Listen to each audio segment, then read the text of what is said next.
शिक्षा संस्थानों में यूजीसी के द्वारा यूजीसी इक्विटी रेगुलेशन 2026 इस देश की जनता को 2026 में सुपुर्द किया गया।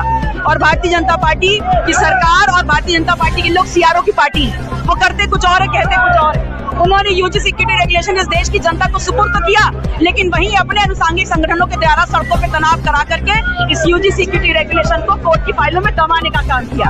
हम 10 फरवरी को सड़कों पे उतरे थे और तब भी हमारी यही मांग थी कि वंचित वर्गों के बच्चों की शिक्षा और उनकी जिंदगी की जो सांसें हैं वो सुरक्षित रहे, इसके लिए यूजीसी इक्विटी रेगुलेशन लागू होना बहुत जरूरी है। क्योंकि शिक्षा में जो शोषण है, जो टॉर्चर है, उस पर एक बहुत बड़ी लगाम लग जाएगी और एक बहुत ही सकारात्मक कदम होता, लेकिन ऐसा नहीं हो पाया। और लगातार उस वक्त इस प्रदर्शन के माध्यम से इस प्रशासन ने हमसे वादा किया था कि सरकार तक आपकी आवाज पहुंचेगी, आपकी मांग पहुंचेगी, न्यायालय तक आपकी आवाज पहुंचेगी, नहीं पहुंची, कोई जवाब नहीं मिला। इसलिए पुनः आज सड़कों पे हम उतरे हैं। 3 महीने से लगातार उत्तर प्रदेश के तमाम विधानसभाओं में, गाँव में, कस्बों में जाकर के इस बात की आवाज उठा रहे हैं। जवाब नहीं मिला तो आज जनता सड़कों पर है।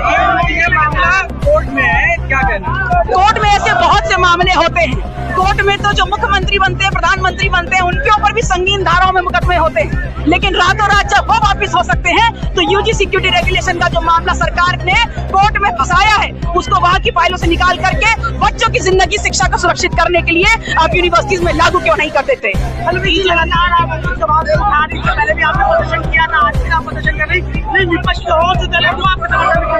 देखिए, मेरा ये मानना है कि आज से 35 साल पहले मंडल कमीशन जब लागू होने की बात थी, जब मंडल कमीशन के सिफारिशों को लागू करके 27% आरक्षण देने की बात थी, अगर उस वक्त भी जो लोग सड़कों पे उतरे थे और उन्होंने ये सोच लिया होता कि सब हमारे साथ क्यों नहीं उतरते, तो आज 27% का आरक्षण नहीं मिल पाता।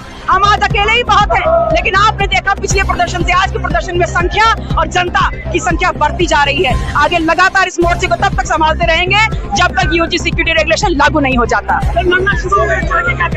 आज सबसे महत्व बिंदु है कि इस देश के आधी आबादी से भी ज्यादा जो लोग हैं, जो बहुसंख्यक समाज है, वंचित समाज है, उनके बच्चों का जो मूल अधिकार है शिक्षा, उसको सुरक्षित रखने के लिए इक्विटी रेगुलेशन लागू हो, इसकी आवाज बुलंद करें।